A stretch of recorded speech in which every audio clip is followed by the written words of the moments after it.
So, hello students, how are you doing? I hope all of you are doing fine and preparing for your exam with full dedication. और अगर ऐसा नहीं है तो शुरू कर दीजिए क्योंकि अब आपके पास में बहुत ही कम समय बचा है। हमने लास्ट क्लास जो की थी शेड्यूल ए और बी के बारे में, वहाँ पर हमारा जो राजस्थान कोऑपरेटिव सोसाइटीज़ एक्ट 2001 जो है वो कंप्लीट हो जाता है। आज से हम जो है रूल्स पे आएंगे, राजस्थान कोऑपरेटिव सोसाइटीज़ रूल्स 2003। तो इससे पहले कि हम क्लास शुरू करें, आपसे एक निवेदन है कि आप जो भी व्यूअर्स इन क्लासेस को देख रहे हैं वो प्लीज़ सब्सक्राइब कर दें और क्लासेस को पूरा देखा कीजिए, क्योंकि जैसा कि आपको पता है हमारा ये न्यू चैनल है तो आपके सपोर्ट की हमें भी ज़रूरत पड़ती है ताकि हमारा मोटिवेशन बना रहे। तो चलिए हम शुरू करते हैं हमारी आज की क्लास। ये है Rajasthan cooperative societies rules 2003।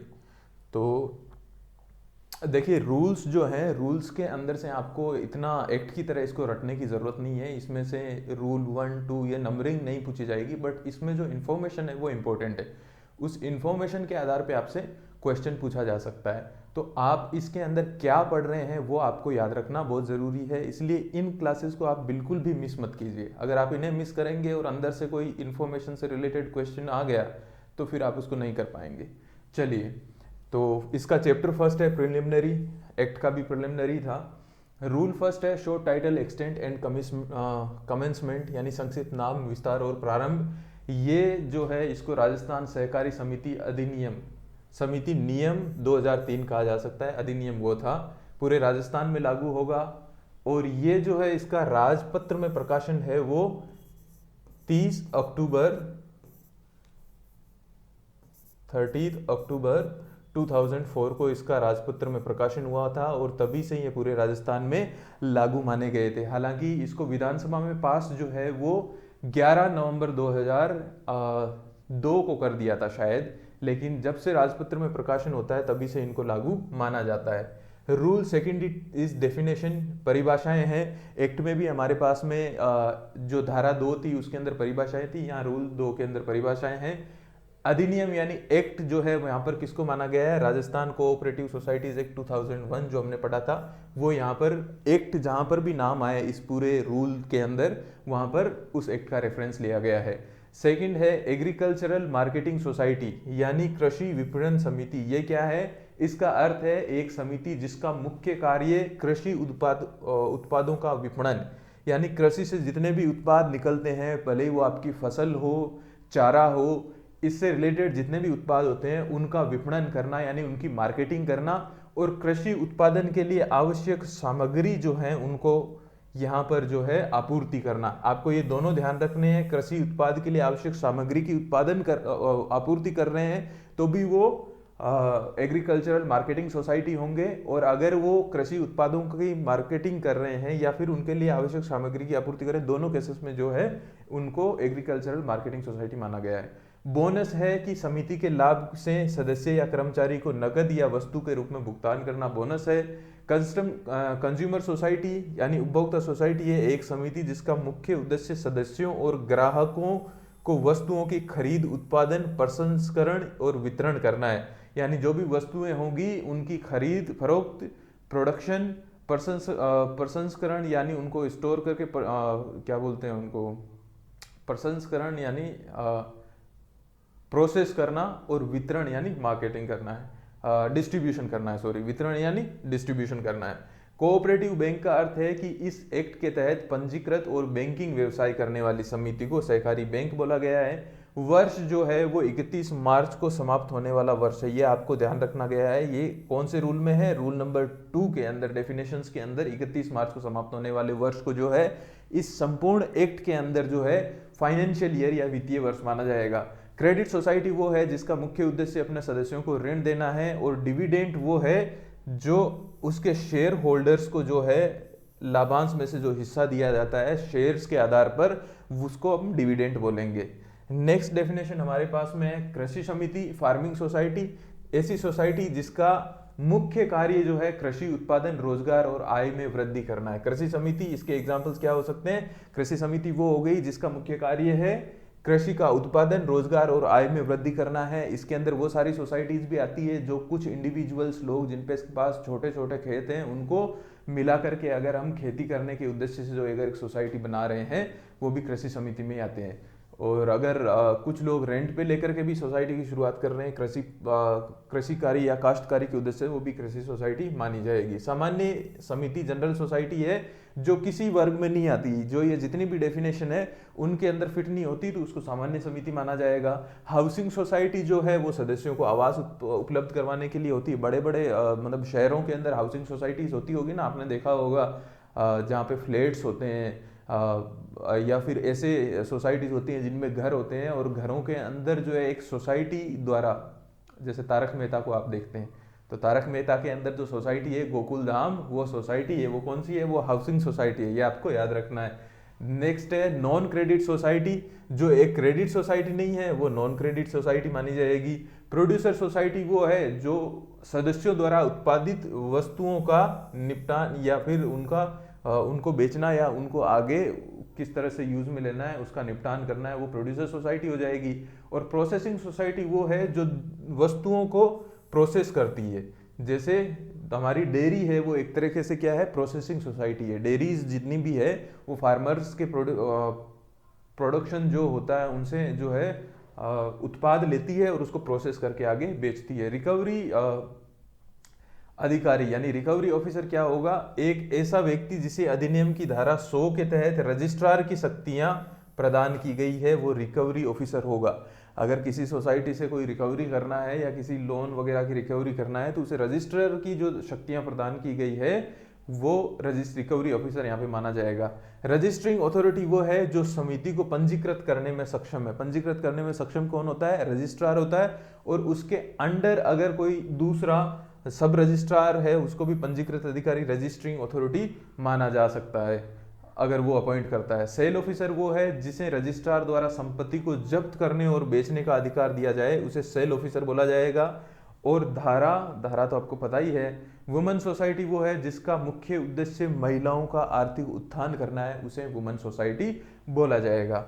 Next हमारे पास में है rule 3, rural families included in beaker section, यानी कमजोर वर्ग। आपने बार बार धाराओं में भी पढ़ा होगा कि कमजोर वर्ग का जहां पर भी रेफरेंस आता है तो कमजोर वर्ग किसे माना जाएगा, तो कमजोर वर्ग वो हैं जिनकी कुल आय 11,000 रुपए प्रति वर्ष से कम है, यानी 11,000 रुपए प्रति वर्ष से कम जिनकी आय है, ग्रामीण समुदाय में आर्थिक और सामाजिक रूप से पिछड़े या उपेक्षित रूप के वर्ग के रूप में सम्मिलित किया गया है। ऐसा कोई भी परिवार जिनकी वार्षिक आय 11,000 रुपए से कम है। कृषक जो एक मानक एकड़ से अधिक भूमि का स्वामित्व या खेती नहीं करते हैं, ऐसे कृषक जो एक मानक भूमि का जो हिस्सा है कि इतने बीघा है, इससे कम उनके पास या तो खेती है या इससे कम हिस्से की खेती पे जो है वो वहां पर काश्तकारी का काम करते हैं, तो उनको क्या माना जाएगा, यहाँ पे वीकर सेक्शन के कृषक माना जाएगा, वीकर सेक्शन के फार्मर्स माना जाएगा। जो शेड्यूल कास्ट जो होती है या फिर शेड्यूल ट्राइब्स होती है या फिर ओबीसी के जो लोग होते हैं या फिर नोमेडिक ट्राइब्स के व्यक्ति होते हैं, उनको भी यहाँ पर क्या माना जाएगा, कमजोर वर्ग में शामिल किया जाएगा। लैंडलेस एग्रीकल्चरल लेबर जो है, ऐसे मजदूर जिनके पास खुद की जमीन नहीं है और वो दूसरे खेतों में जाकर के काम करते हैं, वो भी वीकर सेक्शन में आते हैं। और विलेज आर्टिशन यानी ग्रामीण कारीगर और जो छोटे मोटे शिल्प उद्योग में लगे हुए जितने भी कार्य करता है, क्राफ्ट वर्कर्स, उनको कमजोर वर्ग में या पिछड़े वर्ग में माना जाएगा। और कृषि के अलावा अन्य उत्पादक गतिविधियों में लगे व्यक्ति जैसे दुग्ध उत्पादन, मुर्गी पालन, पोल्ट्री फार्म आदि के लोगों को भी कमजोर सेक्शन के अंदर यहाँ पर माना जाएगा, बशर्ते उनकी आय जो है वो बताई गई हो। ये जो यहाँ पर जो डेटा दिया गया है उसके हिसाब से, इसकी विधि के हिसाब से ये सब चीजें वो पूरी कर रहे हो। रूल 4 है एप्लीकेशन फॉर रजिस्ट्रेशन। रजिस्ट्रेशन के लिए एप्लीकेशन कैसे दिया जाएगा, धारा 5 सेक्शन 5 जो हमने एक्ट में पढ़ा था उसके तहत जो है रजिस्ट्रेशन का एप्लीकेशन दिया जाता है। किसको दिया जाता है, रजिस्ट्रार को दिया जाता है। प्रत्येक आवेदन रजिस्ट्रार द्वारा निर्धारित किए गए फॉर्म में किया जाएगा। रजिस्ट्रार जो फॉर्म निर्धारित करता है उसी फॉर्म के अंदर किया जाएगा। अभी जो है ऑनलाइन एप्लीकेशन करने की भी सुविधा हमारे पास में है, तो क्योंकि ऑनलाइन आप खोलते हैं तो उसमें ऑब्वियसली एक फॉर्म जो है निश्चित प्रारूप के साथ में खुलता है, उसको भर करके आप रजिस्ट्रेशन के लिए अप्लाई कर सकते हैं। इसके साथ में आपको क्या क्या डॉक्यूमेंट देना होंगे, बाई लॉज की 3 कॉपी जो है वो यहाँ पर देनी होगी अगर आप ऑफलाइन आवेदन कर रहे हैं। प्रस्तावित समिति के पक्ष में क्रेडिट बैलेंस का प्रमाण पत्र, आपका क्रेडिट बैलेंस जो है उसका प्रमाण पत्र देना होगा कि हमारा क्रेडिट बैलेंस इस सोसाइटी का इतना रहेगा। शेयर पूंजी में योगदान करने वाले व्यक्तियों की सूची, जो जो लोग शेयर पूंजी में योगदान करने वाले हैं, जो जो लोग शेयर खरीद रहे हैं, 15 ओबियसली कम से कम इंडिविजुअल्स होने चाहिए, और सोसाइटी के केस में 5 से ज़्यादा सोसाइटीज होनी चाहिए, उनकी सूची दी जाएगी। और समिति के जो है आर्थिक रूप से सुदृढ़ होने का विवरण भी देना पड़ेगा कि इन लोगों ने यहाँ पे शेयर खरीद करके कितने पैसे जो है वो यहाँ पर इकट्ठा किए हैं किसी सोसाइटी को चलाने के लिए। आगे जो हम इसका रूल 8 है उसमें पढ़ेंगे कि मिनिमम अमाउंट जो है वो कितना होना चाहिए, वो भी हम आगे पढ़ेंगे। सेवा सहकारी समिति यानी सर्विस कोऑपरेटिव सोसाइटी के मामले में वीकर सेक्शन के सदस्यों की सूची दी जाएगी कि आपने वीकर सेक्शन से कितने सदस्य लिए हैं, और रजिस्ट्रार इसके अलावा कोई अन्य दस्तावेज की अगर डिमांड करता है तो वो भी उन्हें प्रोड्यूस करने पड़ेंगे, वो भी उन्हें देने पड़ेंगे।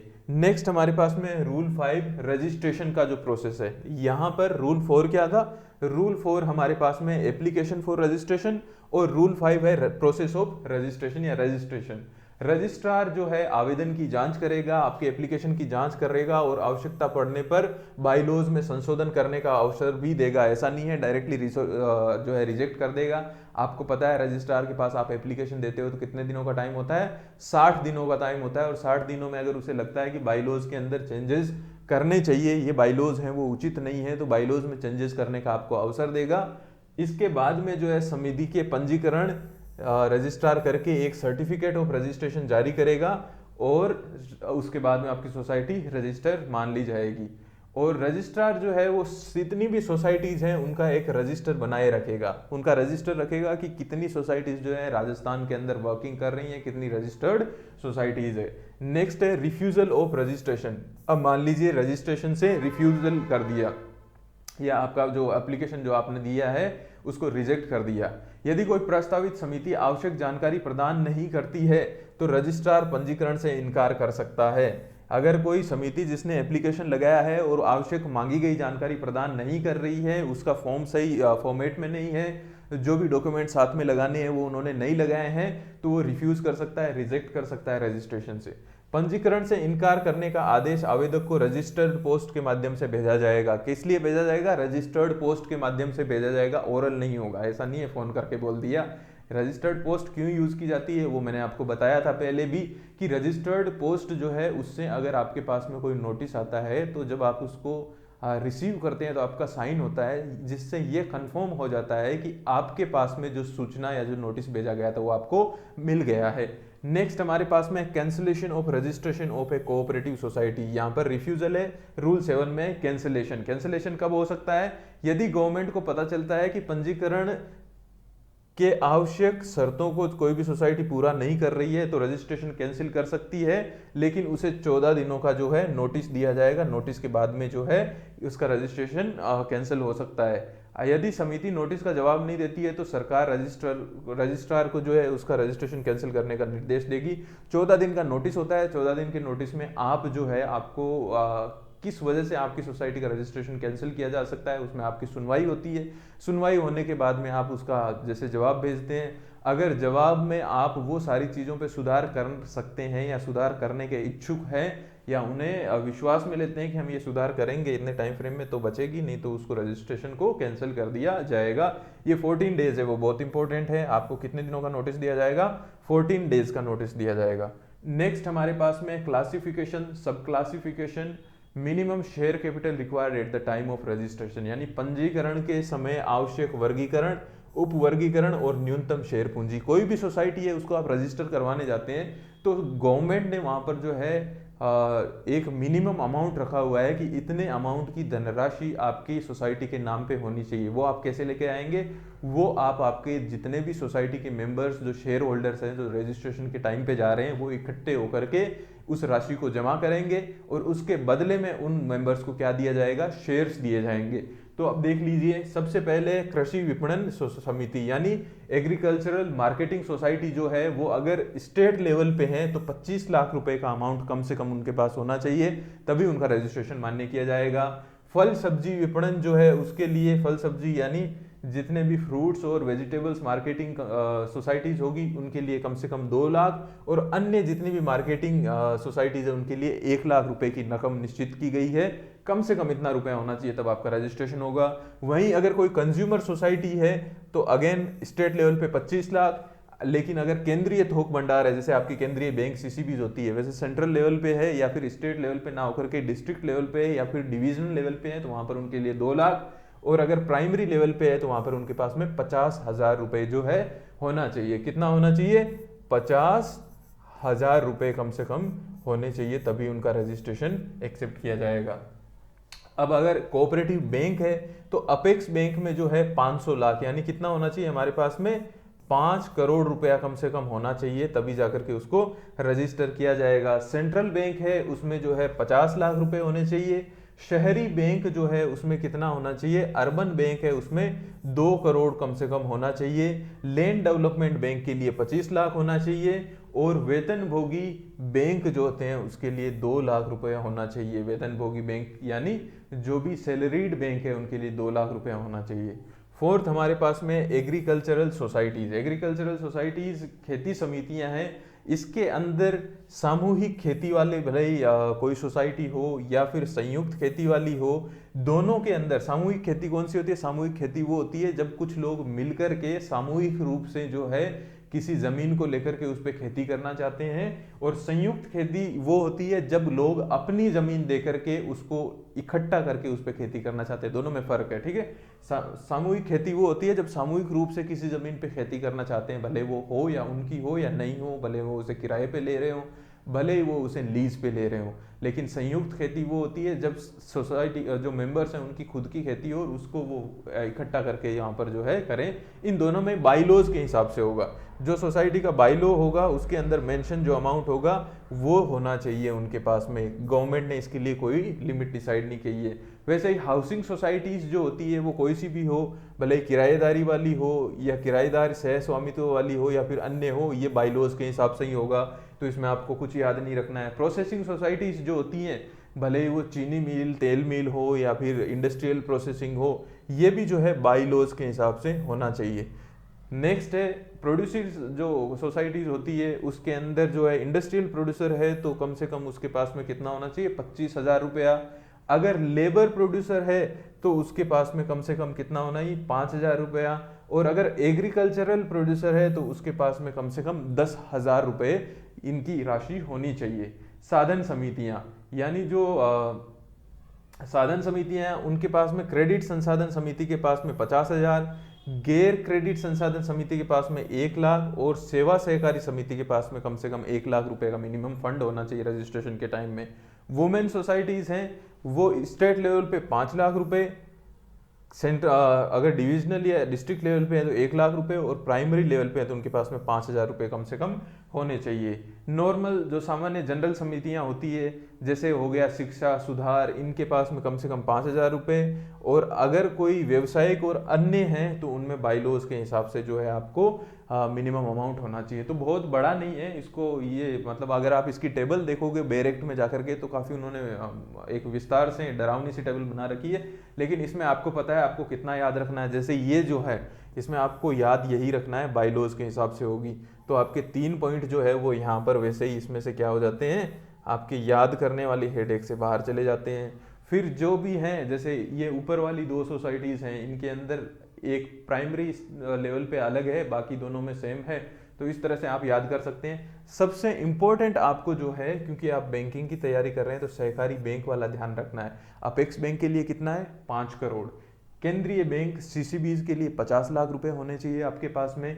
अर्बन बैंक के लिए 2 करोड़, लैंड डेवलपमेंट के लिए बैंक के लिए 25, और ये जो है क्या बोलते हैं वेतनभोगी जो बैंक है उसके लिए आपके पास में 2 लाख रुपए होने चाहिए, तभी आप रजिस्ट्रेशन करवा सकते हैं।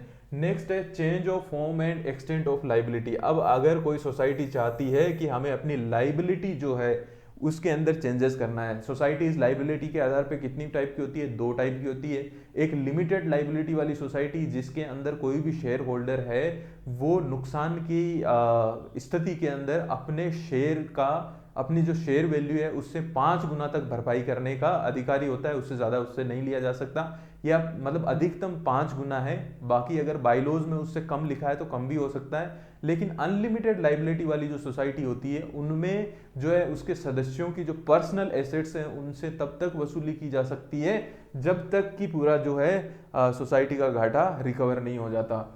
तो अगर कोई सोसाइटी चाहे कि हम लिमिटेड लाइबिलिटी वाली हैं और हम अनलिमिटेड लाइबिलिटी में जो है उसको कन्वर्ट करना चाहते हैं, या कोई अनलिमिटेड लाइबिलिटी वाली लिमिटेड लाइबिलिटी में कन्वर्ट होना चाहती है, तो इसका जो क्या प्रोसेस है वो जो है रूल 9 में दिया हुआ है। अपने बाईलॉज के अंदर चेंज करके अपनी लाइबिलिटी को जो है संशोधन कर सकती है। इसके लिए उनको एक स्पेशल रिजोल्यूशन लाना होगा और 30 दिनों का नोटिस देना होगा उनको प्रस्ताव से पहले। यानी स्पेशल रिजोल्यूशन लाना पड़ेगा कि हमें स्पेशल रिजोल्यूशन ला रहे हैं क्योंकि हम हमारी सोसाइटी की जो दायित्व यानी जो लाइबिलिटी है उसको चेंज करना चाहते हैं। तो जितने भी उसके मेंबर हैं उनको वो नोटिस देगी 30 दिन पहले।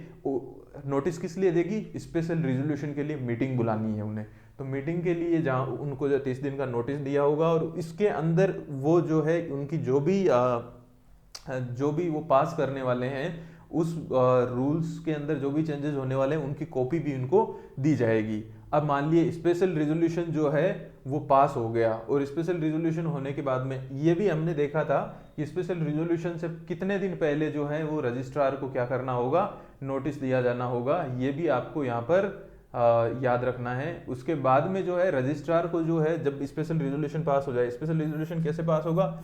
50% या 50% और 2/3 ये दोनों शर्तें अगर लागू होती है तो स्पेशल रिजोल्यूशन पास होगा। स्पेशल रिजोल्यूशन पास होने के 30 दिनों के अंदर अंदर जो है रजिस्ट्रार को जो है इस प्रस्ताव की एक प्रति हम भेज देंगे और रजिस्ट्रार ने उसे एक्सेप्ट कर लिया कि ठीक है आपकी सोसाइटी की लाइबिलिटी है वो चेंज आप कर सकते हैं। चेंज होने का जो है प्रमाण पत्र उन्होंने दे दिया। तो उसके बाद में इस सोसाइटी के अंदर जितने भी लेनदार है, जितने भी क्रेडिटर्स हैं, जितने भी जो हैं शेयर होल्डर्स हैं और जितने भी लोग जो इस सोसाइटी से जुड़े हुए हैं इनको 30 दिनों का एक दोबारा नोटिस देना पड़ेगा। पहले 30 दिनों का नोटिस हम दे रहे थे स्पेशल रिजोल्यूशन पास करवाने के लिए, मीटिंग बुलाने के लिए 30 दिनों का नोटिस था जिसमें जो चेंजेस हैं उनकी इंफॉर्मेशन भी उन्हें दी जाएगी। ये कैसे दी जा सकती है? सब सदस्यों को जो है एक नोटिस दिया जाएगा। इसके अलावा जो सोसाइटी का नोटिस बोर्ड होगा उस पर भी ये चिपकाया जाएगा और 30 दिनों के लिए रखा जाएगा।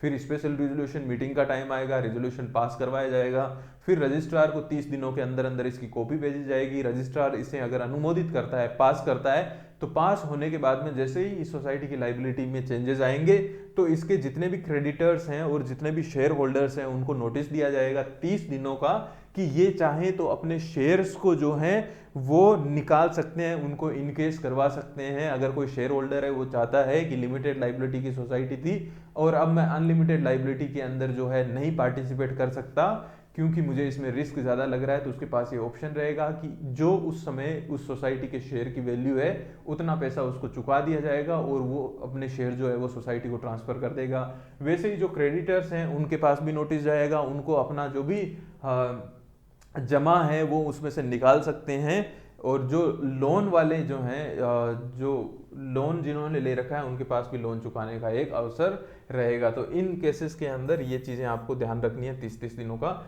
नोटिस। रूल 10 क्या है? Expenses for change of name and society. अगर कोई सोसाइटी अपने नाम में परिवर्तन करती है, सेक्शन 9 जो था धारा 9 के तहत, तो उसे नोटिस प्रकाशन के लिए खर्च जमा करवाना पड़ेगा। खर्च नोटिस प्रकाशन हमने देखा था कि नाम चेंज होने पर रजिस्ट्रार जो है वो 30 दिन का नोटिस देता है। अगर किसी को आपत्ति हुई, मान लीजिए आपने अपनी सोसाइटी का कोई नाम रखा और वो उस नाम से कोई पहले से सोसाइटी रजिस्टर्ड है और वो आकर के आपत्ति करे, तो ऐसे केस में क्या होगा? जैसे आपका नाम में चेंज के लिए प्रस्ताव जाएगा, जो रजिस्ट्रार है वो एक पब्लिक नोटिस निकालेगा और पब्लिक नोटिस के ऊपर जितनी भी आपत्तियां हैं उनको सुनी जाएगी।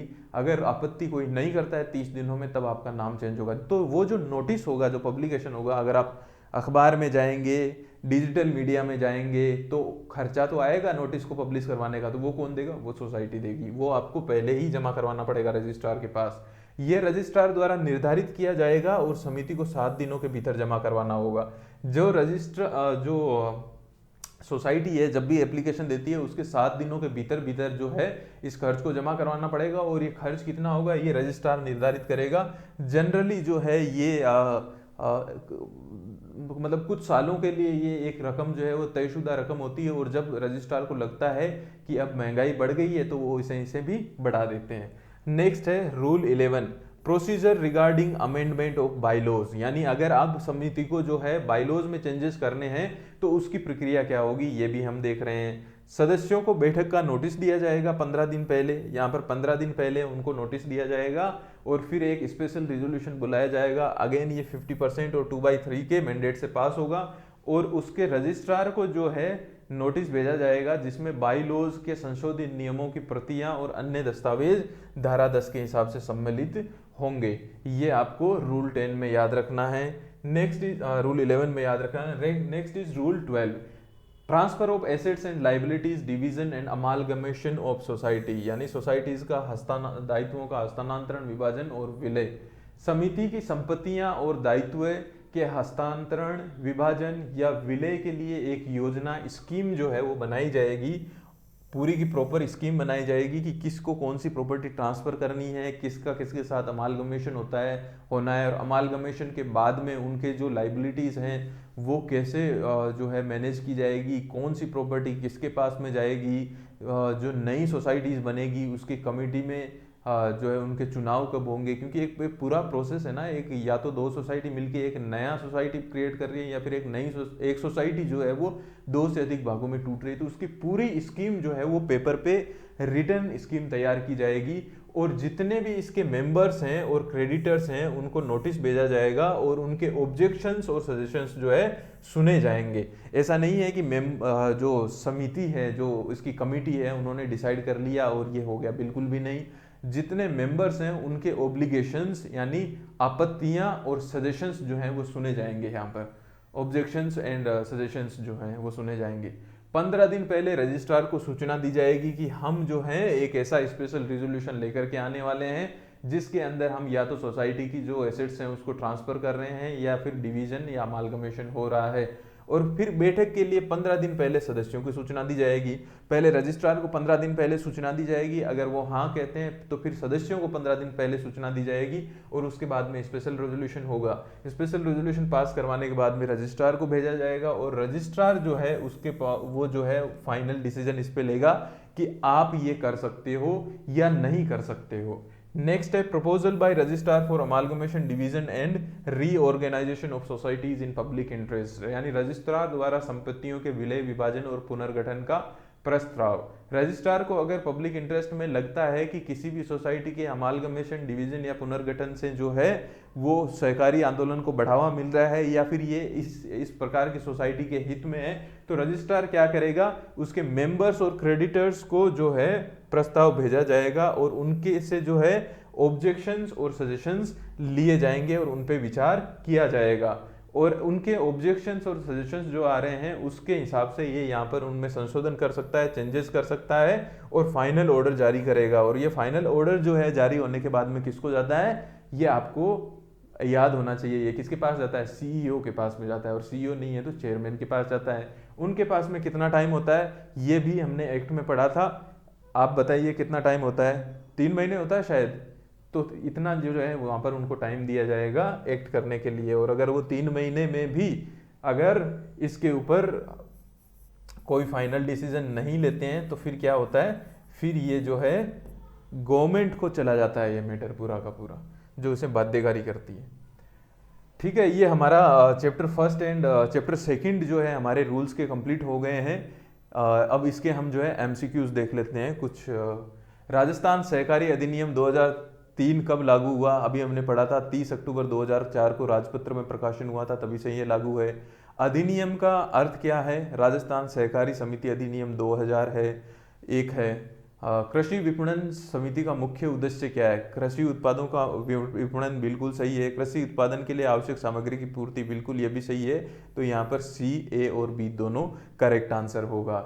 नेक्स्ट है बोनस का अर्थ क्या है, समिति के लाभ से सदस्य या कर्मचारी को नगद, वस्तु या रूप में भुगतान, बिल्कुल सही है, इसी को बोनस बोला जाएगा। सहकारी बैंक एक समिति जो बैंकिंग व्यवसाय करती है, बिल्कुल सही। केवल कृषि ऋण देती है, ये नहीं होगा। शहरी ये भी नहीं होगा और ये भी नहीं होगा। सहकारी वर्ष का अर्थ क्या है, सहकारी वर्ष का अर्थ है 31 मार्च को समाप्त होने वाला वर्ष। नेक्स्ट हमारे पास में है क्रेडिट समिति का मुख्य उद्देश्य क्या है, यानी क्रेडिट सोसाइटीज है उसका मुख्य उद्देश्य क्या है। क्योंकि नाम में इसके क्रेडिट सोसाइटी है तो ये क्रेडिट्स ही देंगी, ये जो है लोन ही देंगी जो सदस्यों को ये यहाँ पर ऋण देगी। और ऑब्वियसली ये ऋण जो है वो सदस्यों को ही दिया जा सकता है, क्योंकि गैर सदस्यों के साथ किसी भी तरह का लेन देन है वो एक्ट में हमने प्रतिबंधित कर रखा है। उसकी किस धारा में कर रखा है ये मुझे आप कमेंट सेक्शन में बताएंगे। महिला समिति का मुख्य उद्देश्य क्या है, महिलाओं का आर्थिक उत्थान। क्योंकि कोऑपरेटिव सोसाइटीज जो होती है इनको बनाने का मेन ऑब्जेक्टिव ये होता है कि जो इकोनॉमिकली वीकर सेक्शन है, जो आर्थिक रूप से पिछड़े जो लोग हैं, उनका आर्थिक उत्थान किया जाए। तो महिला समिति होगी वो महिलाओं के आर्थिक उत्थान के लिए काम करेगी। कमजोर वर्ग में कौन है, अनुसूचित जाति यानी शेड्यूल कास्ट और शेड्यूल ट्राइब, बिल्कुल। भूमिहीन कृषि मजदूर भी हैं, ग्रामीण कारीगर भी हैं, तो ये सारे के सारे हैं, डी यहाँ पर करेक्ट आंसर होगा। नेक्स्ट है समिति के पंजीकरण के लिए आवेदन किसके पास किया जाता है, रजिस्ट्रार के पास में। हम बहुत बार पढ़ चुके हैं। पंजीकरण के लिए आवेदन के साथ कौन से दस्तावेज जमा किए जाते हैं, बाईलॉज की 3 प्रतियां बिल्कुल की जाती है, शेयर पूंजी में योगदान करने वाले सदस्यों की सूची बिल्कुल की जाती है, समिति के आर्थिक सुदृढ़ता का विवरण ये भी दिया जाता है। तो आंसर हमारा यहाँ पर क्या होगा, डी होगा। रजिस्ट्रार द्वारा समिति के पंजीकरण के बाद में क्या किया जाएगा, पंजीकरण प्रमाण पत्र ही दिया जाएगा। बैंक खाता समिति को ही खुलाना पड़ेगा, पता जो है वो तो समिति खुद देगी। तो यहाँ पर A will be correct answer. Next question is, यदि रजिस्ट्रार समिति का पंजीकरण करने से इनकार कर देता है तो वह आवेदक को कैसे सूचित करेगा, obviously it will be registered post, not email nor phone. So the correct answer will be A, registered post. समिति का पंजीकरण किस आधार पर रद्द किया जा सकता है, यदि समिति पंजीकरण के लिए आवश्यक शर्तों को पूरा नहीं करती है।